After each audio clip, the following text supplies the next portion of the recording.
Hello everyone, ये physics 365 का online digital platform है। यहाँ आपका स्वागत है। ये फिजिक्स 365 व्हाट्सअप चैनल लिंक है जो हमारे हर वीडियो के डिस्क्रिप्शन में दिया जाता है। यहाँ पे हम एवरीडे क्लास नोट शेयर करते हैं, हिंदी मीडियम और इंग्लिश मीडियम सभी सब्जेक्ट्स के। यहाँ पे जो भी हमारे वीडियो अपलोड होते हैं उसके सब के लिंक यहाँ पे रेगुलरली शेयर किए जाते हैं। ये स्टूडेंट के लिए काफ़ी यूज़फुल रहते हैं और हम यहाँ पे सॉल्व अनसॉल्व न्यूमेरिकल और इम्पोर्टेंट क्वेश्चन यहाँ पे रेगुलर शेयर करते रहते हैं। ठीक है, ये क्वेश्चन सारे एग्ज़ाम के हिसाब से इम्पोर्टेंट रहते हैं। नेक्स्ट, यहाँ पे जो न्यूमेरिकल क्वेश्चन शेयर किए जाते हैं उनके कुछ समय बाद में सॉल्व वीडियो भी यहाँ पे शेयर किए जाते हैं, सॉल्यूशन शेयर किए जाते हैं। तो ये थोड़ा प्रैक्टिस के लिए और कंसेप्ट क्लियर करने के लिए काफ़ी इंपॉर्टेंट होता है। कॉन्टैक्ट नंबर है 9694610364 और एड्रेस है BSNL ऑफिस के पास, मांझी का अत्ता, मंडू रोड, पावटा सर्कल के पास, जोधपुर। ठीक है, फिजिक्स 365 यूट्यूब चैनल है जिस पर हम 11th 12th फाउंडेशन, नीट और JEE लेवल के वीडियो कंटेंट यहाँ पे रेगुलर शेयर करते रहते हैं, अपलोड करते रहते हैं। एक संडे 365 ये एक इम्पॉर्टेंट चीज़ है स्टूडेंट्स के लिए, काफ़ी हेल्पफुल है। संडे 365 ये क्या चीज़ है? हम एवरी संडे एक चैप्टर पूरा का पूरा रिवाइज करते हैं। ये कोर्स उन लोगों के लिए, उन स्टूडेंट्स के लिए काफ़ी यूज़फुल रहता है जो ये चैप्टर ऑलरेडी कर चुके हैं लेकिन इनमें कॉन्फिडेंस क्रिएट नहीं हो रहा है, वो याद नहीं कर पा रहे हैं किसी चीज़ को, या लिखना बैठते हैं तो भूल जाते हैं, या याद कर रहे हैं लेकिन उसको जल्दी भूल रहे हैं। तो इसी टाइप की सभी समस्याओं का समाधान यहाँ पे हम करने का प्रयास करते हैं। और ये पूरा चैप्टर एक दिन में रिवाइज करवाने के बाद में उसका कुछ समय दे के टेस्ट भी लिया जाता है और परफॉर्मेंस चेक की जाती है। आज का जो टॉपिक हम ले रहे हैं वो है गुरुत्वाकर्षण चैप्टर से पलायन वेग। ठीक है, एस्केप स्पीड। वो क्या होता है? पलायन चाल। इसको हम VE से रिप्रेजेंट करते हैं। हम जनरली देखते हैं कि अर्थ की सरफेस से अगर किसी ऑब्जेक्ट को ऊपर फेंका जाए तो अर्थ क्या करेगा, उसके ऊपर नीचे की ओर ग्रेविटेशनल फोर्स अप्लाई करेगी। ठीक है, और यहाँ पे W = mg फोर्स लगेगा जिसकी वजह से ये ऑब्जेक्ट वापस नीचे की साइड आ जाएगा। अगर हम थोड़ा सा ज़्यादा फोर्स लगा के ऊपर की साइड फेंकें तो ये थोड़ा सा नीचे आएगा। अगर यहाँ पे इसका ग्रेविटेशनल एरिया है उसको ये क्रॉस कर गया तो फिर वापस नहीं आएगा। अगर हमने इतना ऊंचा फेंक दिया कि ये यहाँ तक पहुँच जाए, जस्ट बाहर चला जाए, जस्ट ज़्यादा दूर नहीं, जस्ट गुरुत्व क्षेत्र से बाहर चला जाए, तो अब ये पृथ्वी का इसके साथ जो आकर्षण बल है F = 0 हो जाता है। अब ये ऑब्जेक्ट वापस अर्थ की सरफेस पर नहीं आएगा। तो पृथ्वी की सतह पर ऊर्ध्वाधर दिशा में वस्तु को दिया गया वह न्यूनतम वेग जिससे वस्तु गुरुत्व क्षेत्र को पार कर जाए और वापस उस ग्रह की सतह पर लौट कर नहीं आए। अगर ऐसा होता है तो हम कहते हैं कि वस्तु को हमने जो यहाँ पे चाल दी थी, स्पीड दी थी, वो पलायन चाल है। ठीक है, वापस सुन लो। अगर किसी ग्रह की सतह पर वस्तु को इतना न्यूनतम वेग दिया जाए, न्यूनतम शब्द आना जरूरी है, न्यूनतम वेग दिया जाए ऊर्ध्वाधर दिशा में कि वस्तु पृथ्वी के या उस ग्रह के गुरुत्व क्षेत्र को क्या कर जाए, पार कर जाए।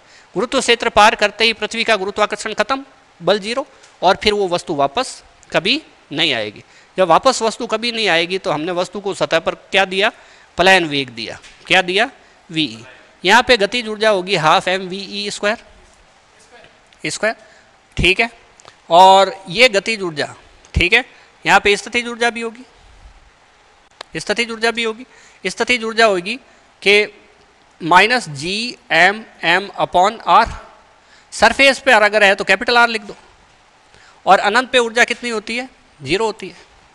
तो अगर हम इसको स्थितिज ऊर्जा ही तो इसको यहाँ रोके रख रही है, अगर हम ये गतिज ऊर्जा का मान स्थितिज ऊर्जा के बराबर कर दें, भाई द्रव्यमान तो है जितना ही रहे, वेग ही तो बढ़ाना है, और वेग इतना बढ़ा दें कि ये स्थितिज ऊर्जा के बराबर हो जाए तो वस्तु पलायन कर जाएगी। चीज़ों को ठीक से समझो। पृथ्वी पर वस्तु है तो उसकी गति स्थितिज ऊर्जा कितनी है? -Gmm/r। सही है। अब हमें क्या करना है, इसको ऊपर पहुँचाना है। ऊपर पहुँचाने के लिए हम यहाँ से सीधा फेंक रहे ऊपर।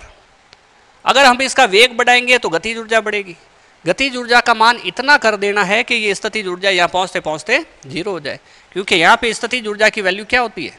0 होती है। तो 0 करने के लिए गतिज ऊर्जा और स्थितिज ऊर्जा का मान बराबर होता है। परिभाषा हमने बोल दी है तो वही परिभाषा लिख सकते हैं, एक बार वापस बोल देते हैं किसी ग्रह की सतह पर वस्तु को दिया गया वह न्यूनतम वेग ऊर्ध्वाधर दिशा में जिससे वस्तु पृथ्वी के या उस ग्रह के गुरुत्व क्षेत्र को पार कर जाए और वापस उस ग्रह की सतह पर लौट कर वापस कभी नहीं आए। ठीक है, ऐसी कंडीशन में हम क्या कहेंगे? पलायन चाल। ठीक है, तो अब हम काम करते हैं कि पलायन चाल का सूत्र ज्ञात करना। क्या करना? सूत्र ज्ञात करना। किसका? VE का। VE का सूत्र ज्ञात करना। तो अभी कैसे ज्ञात करें बोलो? तो हम करेंगे गतिज ऊर्जा किसके बराबर हो जानी चाहिए? स्थितिज ऊर्जा के बराबर। स्थितिज ऊर्जा के बराबर हो जानी चाहिए। अगर गतिज ऊर्जा हाफ mv² है तो स्थितिज ऊर्जा -gmm/r है। ठीक है, यहाँ पे हमने प्लस लिखा है। क्यों?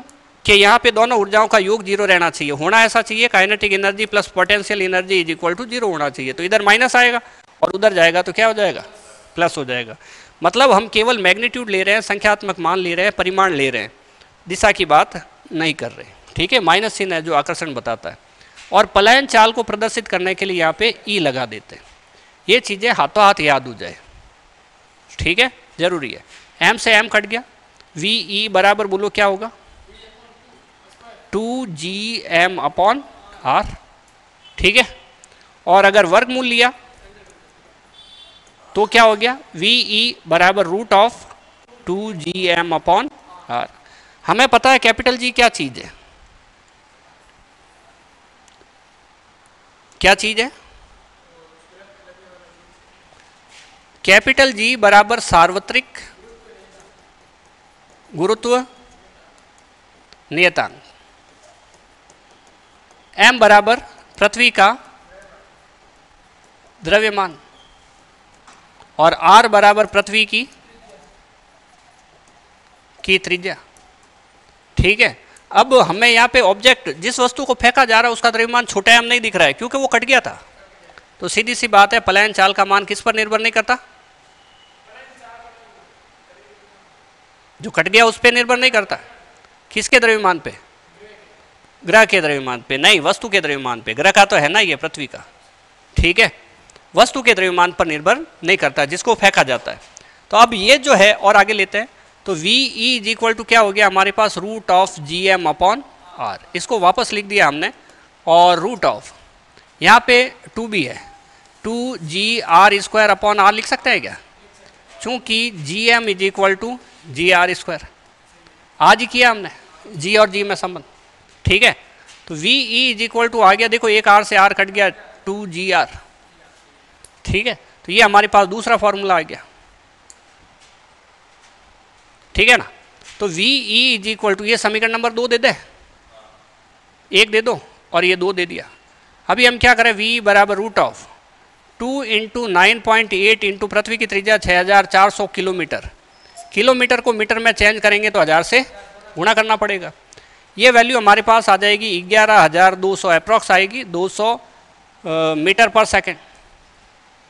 यानी कि पृथ्वी से पलायन करवाने के लिए अगर किसी वस्तु को भेजा जाए तो उसको 1 सेकंड में 11200 मीटर 1 सेकंड में, इतनी स्पीड इसकी होनी चाहिए। इतनी स्पीड होने के लिए पॉसिबल नहीं है। सोचो, हमें ये समझ में नहीं आ रहा है कि भाई मीटर इतना सारा कितना होगा, तो हम ऐसे समझे कि 1000 से डिवाइड कर दो तो 11.2, 2 0 से 2 0 कट जाएगा, पॉइंट यहाँ आ जाएगा, ये हो जाएगा किलोमीटर पर सेकेंड। अब 1 किलोमीटर डिस्टेंस हम समझते हैं लगभग कितनी होती है अंदाज से, तो ये डिस्टेंस काफ़ी ज़्यादा है, 11 किलोमीटर। ये डिस्टेंस काफ़ी ज़्यादा है। इस डिस्टेंस, मान लो आपका गांव कितना है? 200 किलोमीटर है, 250 है, 250 मान लो। ठीक है, आपका गांव 250 किलोमीटर है और 1 सेकंड में 10 किलोमीटर चलते, 11 नहीं चलते, 10 चलते, कैलकुलेशन आसान हो जाए तो गांव 250 किलोमीटर है और 1 सेकंड में 10 किलोमीटर चलते हैं।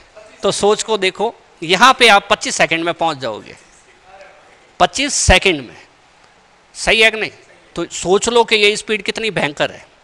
250 किलोमीटर है तो यहाँ पहुँचने में आपको 5 घंटे लगते हैं, है नहीं? एवरेज जो नॉर्मल बस के अंदर चलते हैं 5 घंटे लगते हैं ना। भाई बस थोड़ी तेज चलती है पर रास्ते में कहीं कहीं रुकती करती है, ये ऐसा भी मामला है। तो ये हमारे पास हो गया सोचो कि 25 सेकंड में यहाँ पहुँच जाओगे, और 25 सेकंड हमारे लिए कुछ भी नहीं। तो ये स्पीड आप इस एग्जाम्पल से आप अंदाज लगा सकते हो कि ये स्पीड कितनी ज़्यादा है कि नहीं। और इतनी ज़्यादा स्पीड कहीं पे भी पृथ्वी पर किसी भी तरीके से वस्तु को दी नहीं जा सकती एक बार में, अभी वर्तमान समय में। इसलिए हम क्या करते हैं कि उसके ऊपर साथ में रॉकेट के साथ में कुछ न कुछ ईंधन का जोड़ के भेजते हैं, रॉकेट अलग से जोड़ के भेजते हैं, रेगुलर उसको ऊर्जा मिलती रहे। अगर ऐसा होता कि हम इसको फेंक सकते थे तो यहाँ पे किसी तरीके से उसको फेंक देते एक निश्चित दिशा में, वो पृथ्वी के गुरुत्वाकर्षण से बाहर चला जाता। ठीक है, अब ये जो फॉर्मूला है इससे हम एक और फॉर्मूला निकाल सकते हैं। इस फॉर्मूले को वापस पीछे लिखते हैं। VE समीकरण 3, VE इक्वल टू √2GR। अगर आपको याद है तो G का एक फॉर्मूला निकाला था, G और G में संबंध का, बोलो क्या है? G और G में संबंध देखो सीधा सा है। अरे नहीं याद है तो 1 सेकंड ही लगेगा ना। R², ये तो याद है ही है, इंटू 4/3 पाई R³ इंटू घनत्व बटा R²। R से R कट गया तो G is equal to 4/3 pi GRD। पहली बात तो याद रखो, और याद नहीं रखे तो 2 लाइन का काम है, याद रखना ही चाहिए। ठीक है, तो हम यहाँ पे क्या लिख दें? 4/3 pi GRD। R into R R² हो गया। देखो 8/3 पाई GR²D। क्या हम इससे R बार निकाल सकते हैं? क्योंकि स्क्वायर और रूट दोनों है, पाई GD। सही है। अब VE बराबर, यहाँ पे हमें एक बात पता चली कि अगर हम इसको समानुपाती रूप में लिखना चाहें तो R के तो समानुपाती है और √D के व्युत्क्रमानुपाती है। बोला 8/3 पाई G कहाँ गया? वो समानुपाती के अंदर चला गया, जो इसकी वैल्यू नहीं है, कांस्टेंट है। तो यहाँ से एक बात पता चलती है कि एक नंबर ये आ गया रिलेशन। ठीक है, ये अगला फॉर्मूला है। V escape velocity a directly proportional to R है। जो ग्रह बड़ा होगा उसके लिए एस्केप वेलोसिटी ज़्यादा होगी। चंद्रमा पे पलायन चाल कम है, बृहस्पति ग्रह पे ज़्यादा है, जुपिटर पे ज़्यादा है। सेकंड, जिस ग्रह का घनत्व ज़्यादा होगा, ये कब? जब D इक्वल टू कॉन्स्टेंट रहे। और समानुपाती क्या? D। ये कब? जब R इक्वल टू कॉन्स्टेंट रहे, है ना। तो ये चीज़ होगी, जिसका घनत्व ज़्यादा रहेगा, अगर 2 बराबर त्रिज्या के गोले हैं, घनत्व ज़्यादा रहेगा तो चाल ज़्यादा रहेगी, और जिसकी त्रिज्या ज़्यादा है उसकी एस्केप वेलोसिटी ज़्यादा रहेगी, एस्केप स्पीड। ठीक है, तो इस टॉपिक के अंदर अपने को क्या क्या याद करना है? ये सारे फॉर्मूले याद करना है।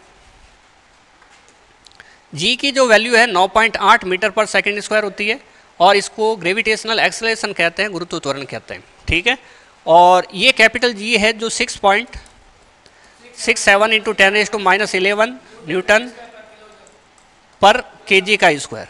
सही है, तो ये जो वैल्यू है ये अपने को याद रखनी चाहिए, छोटे मोटे न्यूमेरिकल में कई जगह काम आती है। मिलते हैं नेक्स्ट वीडियो में।